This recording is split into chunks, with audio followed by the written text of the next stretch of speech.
लखनऊ का मंच था, मौका था उत्तर प्रदेश के पूर्व मुख्यमंत्री और राम मंदिर आंदोलन के प्रमुख चेहरों में रहे कल्याण सिंह जी की पुण्यतिथि का।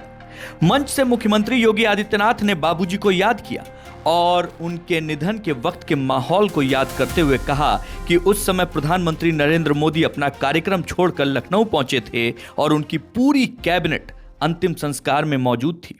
मैंने प्रदेश में पिछले 9 वर्ष में 3 पूर्व मुख्यमंत्रियों के मृत्यु होने पर तीनों के कार्यक्रमों में भाग लेने का मुझे अवसर प्राप्त हुआ और तीनों अलग अलग दल के थे। एक सरदेव बाबूजी हमारी पार्टी के नेता, हम सबके लिए प्रेरणा स्रोत, उनका दुखद निधन होता है और दुखद निधन के बाद हमारे लिए असहनीय था। प्रधानमंत्री जी सारे कार्यक्रमों को छोड़ करके दिल्ली से सीधे लखनऊ में आए, उन्होंने श्रद्धांजलि अर्पित की और एसवीपीजीआई से लेकर के घर तक और घर से अलीगढ़ तक और अलीगढ़ से नरोरा तक अंतिम संस्कार कार्यक्रम में मैं और मेरे कैबिनेट के सभी सदस्यगण उस कार्यक्रम में भागीदार बने। इसके बाद मुख्यमंत्री योगी ने विपक्ष पर हमला बोलते हुए कहा कि राजनीतिक दलों के बीच मतभेद हो सकते हैं, लेकिन किसी पूर्व मुख्यमंत्री के निधन पर सामान्य शिष्टाचार और श्रद्धांजलि की परंपरा का सम्मान होना चाहिए। योगी ने मायावती का जिक्र करते हुए कहा कि उन्होंने आकर कल्याण सिंह को श्रद्धांजलि दी, लेकिन समाजवादी पार्टी पर उन्होंने आरोप लगाया कि उसने प्रत्यक्ष रूप से श्रद्धांजलि नहीं दी। मायावती जी ने आकर के उस दायित्व का निर्वहन किया और बाबूजी को उन्होंने श्रद्धांजलि दी, लेकिन दुर्भाग्य कितना शर्मनाक था।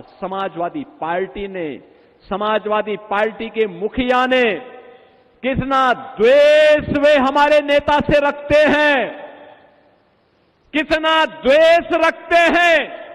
उन्होंने बाबूजी को प्रत्यक्ष जाकर के श्रद्धांजलि देने की बजाय शब्दों से भी नहीं कोई कुछ व्यक्त किया। योगी ने आरोप लगाया कि राजनीतिक फायदे के लिए जातियों की परिभाषा और पहचान को अपने हिसाब से बदलने की कोशिश की जाती है। इससे बड़ा अपमान ये जातीय अपमान है और ये हर उस हिंदू का अपमान है जिसको लगता है कि बाबूजी का जीवन सनातन मूल्यों के लिए, हिंदू गौरव के लिए समर्पित था। उस हर हिंदू का अपमान था ये। मुख्यमंत्री का यह बयान अब राजनीतिक बहस का नया मुद्दा बन सकता है। योगी ने सीधे तौर पर विपक्ष पर जातीय समीकरणों की राजनीति करने का आरोप लगाया और अपने भाषण में पाकिस्तान तक का जिक्र कर दिया। यानी कल्याण सिंह की पुण्यतिथि का मंच श्रद्धांजलि के साथ साथ एक बड़े राजनीतिक संदेश का भी मंच बन गया।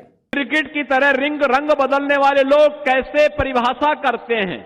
पी की परिभाषा पहले पिछड़े से, फिर पी की परिभाषा पंडित से, और आप देखना एक दिन वे पी की परिभाषा पाकिस्तान से भी कर देंगे। एक तरफ मंच से कल्याण सिंह की विरासत को याद किया गया, दूसरी तरफ योगी ने विपक्ष पर जातीय राजनीति और कल्याण सिंह के प्रति कथित राजनीतिक द्वेष को लेकर सवाल खड़े किए। और पी की परिभाषा को लेकर मुख्यमंत्री का बयान अब सियासी गलियारों में चर्चा का विषय बन चुका है। सवाल यह है कि क्या योगी का यह हमला 2027 की सियासी लड़ाई का संकेत है? क्या जातीय राजनीति और कल्याण सिंह की विरासत आने वाले चुनाव में बड़ा मुद्दा बनने वाली है?